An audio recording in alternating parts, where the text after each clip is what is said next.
Senior Ben, the champion producer. Na Kwabri East for a clean up exercise. Sisi a cost to giddy. Yamo the champion MC on a woman qua. And ne omo when you answer and when did here pan. And Obia or then the washer clean up exercise in the movie. No, Basoniambo MC in Abbas or boy Jumapa. Bra. Who said or the other night foot to fry 10 minutes and foot to fly, sir. I know I'm moderator, my members are on the are you the moderator? Amandu Jano Manning. Also, Casana Mitio, until the I was so quiet throughout. Also, mixing. O mixing in anti say mixing it. I don't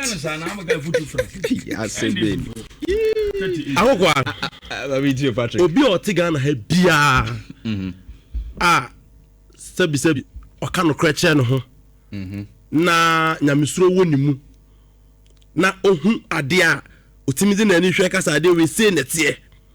Bia nim se wo de afie twa mu no. Etoto afia NDC abedu aban mu ya obi otiga na pia nim se ne makoyi. You see sometimes obetuma betra Nhyira FM na what tie ma can some thinking that o person will confuse enipa wa abonten now so enipa a omo wa abonten na omo tie no omo na omo tim bi o run the shop no oto ade a de wo to no no to bi entiga na ni na oto fuela ahukwa tie ni yo ana 2022 that time say na me call regional election masa na fuel 1 gallon 110 Ghana cedis because na me call manso bia from manso bia in and out to fuel 1700 now 1 gallon 110 Ghana cedis sa davenino and then auto fuel na the same fuel na about 50 Ghana cedis. Nhyira FM. What better than Nhyira FM tietiam say? Tietiam say. Ena my din. Davani na oti o na pay wasiro was ambi before e dey no mkiken. Me say madam fu bi o driver catch him say send this ya ma ba ma no onim say ka twe de sa. Because I say send this ya ma ba ma no onim say ka twe e de sa. Because that be time no say ade sa no ko du fia fu wadi sika nyina na ko homa bokra ya asem but then otimi tin fu no otimi says na saka kufu say say my suju papa ono ana no ose kwa me say this am ose do we no ono kra ose wo drive ya otimi pake no busa say na aduma be kra na be sen akufu at the time but then this buy no who say ka twie eye aduma pa sa driver ni no say na wo tin Nhyira FM anope na wo tietiam say Ghana say ya wo serew me 2024 January me koto cement 125 cedis 32.5 ene so pa nobody 72 cedis opa mebody advertising na me bese meka no amafo akọ oh ne ye nimu ho last week 72 cedis and I bought some for 75 cedis. Yes. 75. Oh, bra. That one I have evidence of it. From 125 cedis to 72 cedis. Kobusa omusidan, kobusa contractors, kobusa individuals. I know to myself. The lowest I know is 75. Oh, akokwa. Yeah, brand. Me am koto enyu bi. Okay. Lucky enough, I don't say etimi twa the picture. Okay. Etimi ya, me say ya ma na project to 72 cedis. Okay. And to be a osidine young guy what at life koko from na oka na asem no koko kwani na no to cement ba 125 oton koko wia na se ban tirim se yi mbese mi si wan wuru no asa paper because won timi no and no to cement 72 Ghana cedis over Nhyira FM say o man na titi apata o man nye na 225 ni momu na ye o serew iron horse ekoya akodu 96,000 Ghana cedis 1 ton.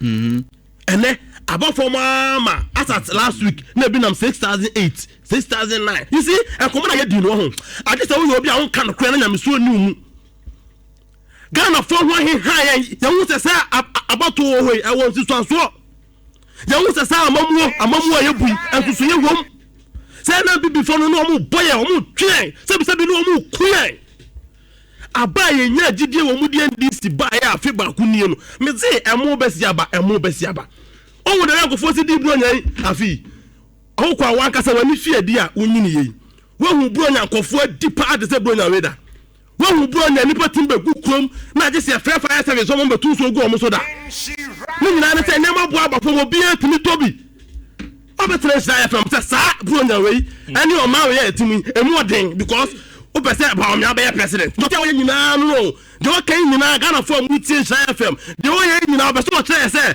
ye timi se se yan tun twen ko fa alaji ba ma me president enu tre na ni abri a wo tetem yo enti amafo tie wo sa no o mo sere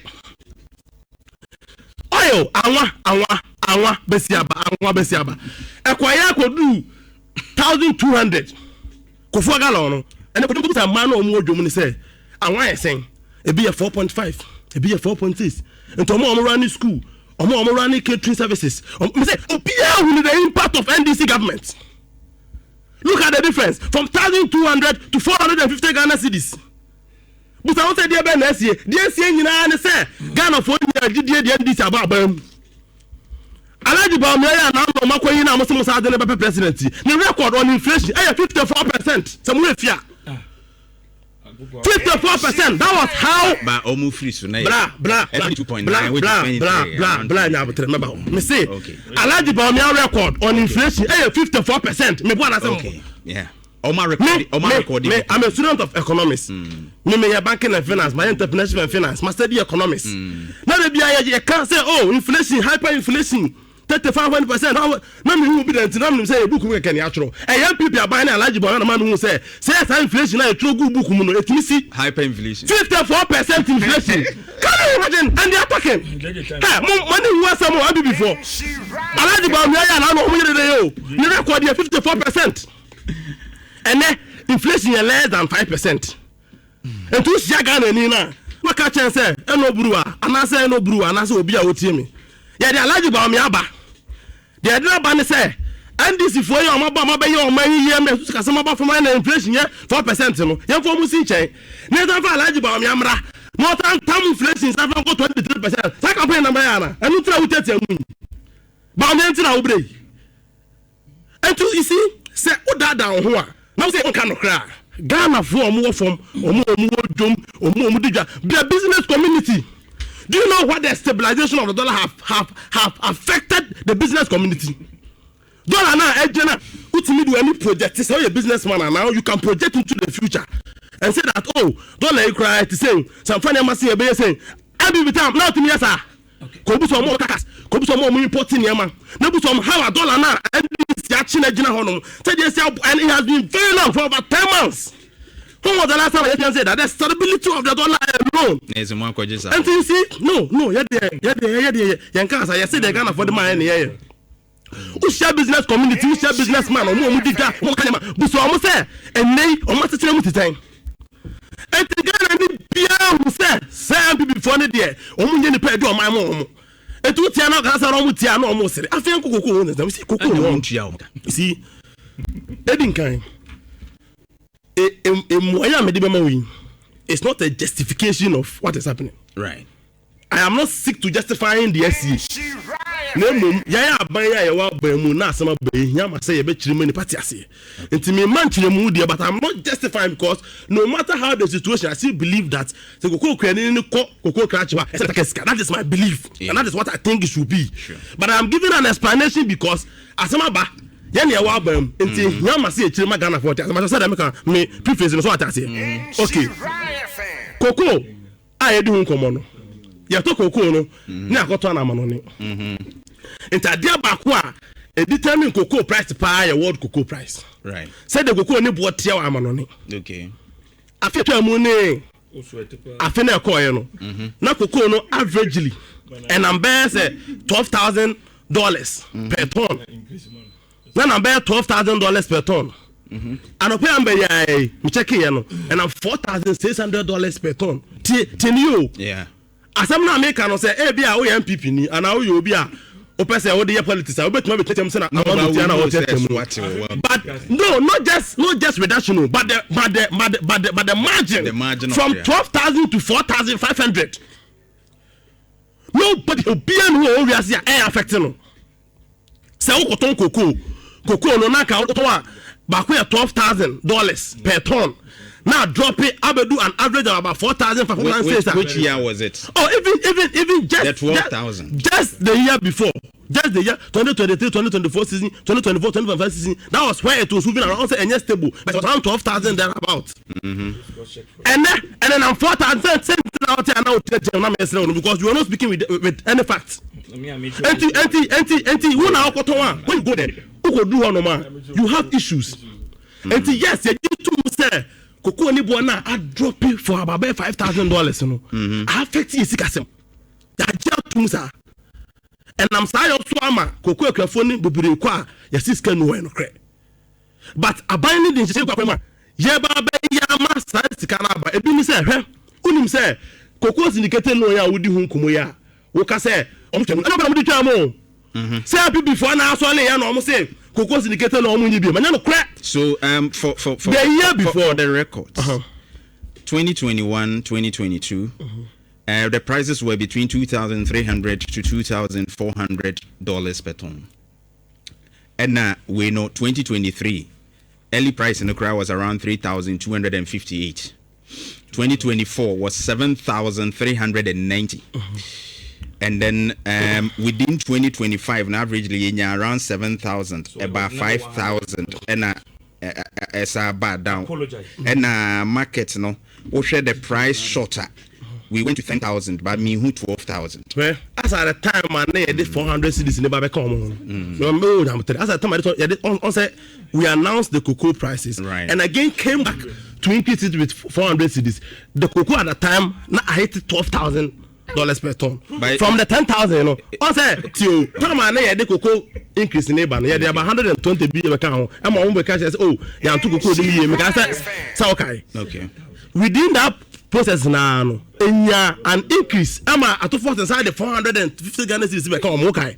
The basis of adding the 450 Ghana cedis was the 12,000. I'm not just speaking with anything. Do you have it? Do you have it on record? Any sites to give me? Because the statement that was released, but I took forcing that I read that this is the reason why they are adding 400 Ghana cedis okay about to increase. He said at that 12,000. Please. He indicates quoting the current price of an average of 2,000 plus. We are increasing this amount. That is why I am picking my argument. Do you have the document here? Do you have the document here? It still doesn't change anything. Even if we must speak to the records. Even if $10,000 per ton, from 10,000 from 10,000 to 4,500. The drop alone. That's where I want us to take it from. Even the back and forth of a 12 and 10, it is still huge to have an impact on Obi Auto Cocoa. Definitely. So we see, look at the drop, an average drop of about $5,000. Don't you think it will affect the purchase of cocoa? About affecting. I'm only asking my catch the marginal drop. Cocoa na cotton. Ni bona drop it from Abafom. Okay. You need control over it as a country. Right. What I say? Okay. Somebody can make argument say, oh, why don't we add value to our cocoa? I know a long term idea and come idea from over 20 years. Okay. But as it stands now, we don't have control over the price of cocoa on the world market. And you need to tell me. That's true. And at the end, it's what for about $5,000. So I affect you. Syndication no make na obe harassment. Enya bi before na that's all ya no almost say omo be go syndicate loan bi mu woboa. Omo ko the world market said omo ko ju loan. And omo ko state say they will produce 800,000 metric tons. Afeni ko awe ya no omo ye less than 600,000 metric tons. When NDC came to power, na omo cocoa a car and a service no 333,767 metric tons. And only there na omukoya agreement say yakwa kwaji busema menchim na manfontias omukwaji loan no mo da beto cocoa no Enti omukwaji loan no omode ba beto cocoa no. And provided 800,000 metric tons. They couldn't meet it. Me wama juhus Canada. Am a deficit of 333,766 there at the tree. So when we took over, buy no. Sa cocoa no 300,000 metric tons in there. As I say, services sa cocoa no every year. Because I know there, omodi can agree. The money ya kwana say almost a hedge no at a price of $2,600 per ton.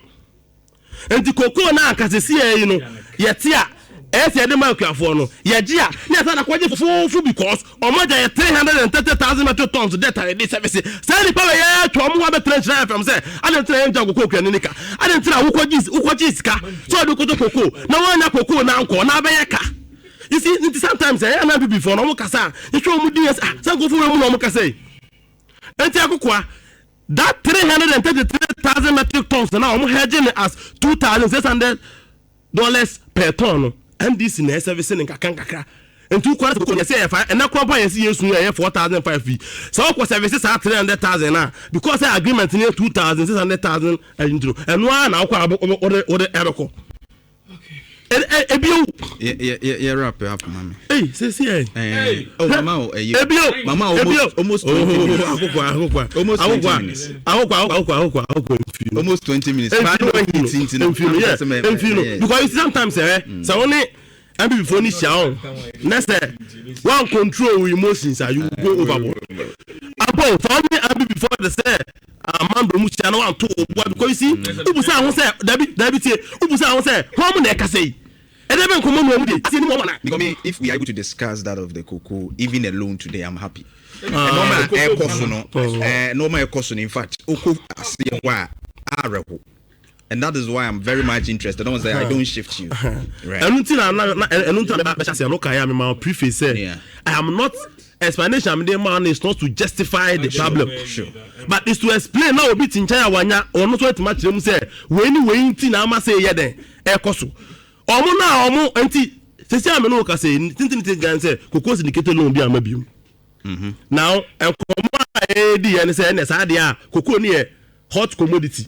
Enti mu amu hia no mo first come to na yakoto wia na de abram ayakokwa sa nkomo no de pa o but nipa na first kana ma obeden. And before that choir agreement say on best supply 800 metric tons. Omo anya 300,000 metric tons abaya California. And I'm saying banks say omo loan bium. These are facts. Can you challenge that? And yeah buy no. This is the situation we are facing. You agreed that you defaulted your $800 million. With all due respect, 2017, 2016, the records are there. We inherited a similar. It's okay. Why no also almost stop cocoa syndicated loan. Matama kasa na ma edu so beka ya. And I'm catching and say no mo pen no mo dey jai cocoa syndicated loan ni je. Na ya abrabobọ ni ya omo ko bo World Banks na so. And na mo mutimi ko obiom. And na ya ba no when you inherit a country you inherit both assets and liability. Liability you inherit and say enkofo na be po na ma ko je bosa ko afa me to cocoa. Enti de ya ne say hwe na mo hwehwe bosem betum na na. Me ba. De ya ne say oh cocoa ntumu ni de. The ama issues ni nyina ba eyebo no ano de enye emfa aban ho asem hwe because senior say which you know say moon control world market price. No, but you see but you have debt at time ani edi nkomo no ni you go to the current world market price which is possible near the but just the policy about the car model makoko for you know it is a wooden common now the same line. Why don't you quote the cost of price on the international market? Right. Now if I compare the man agency no amba fam no mo bet price. No, that is why we are having issues because you see ultimately now sorry looking at how sensitive our cocoa is, looking at how our cocoa farmers and now abeka say cocoa no are double from an average of about $10,000 $11,000 about 4,000 5,000 is that cocoa no you just so they quote 2,500 cedis. Do you think you can run that? Right. So what you have to do is say as an internet see you must look elsewhere. Now pesca Now the augment short for and the cocoa board. Ebo car under you. Okay. 32.5 billion Ghana cedis. Thank you. Oh, massa. Thank you. Atuah.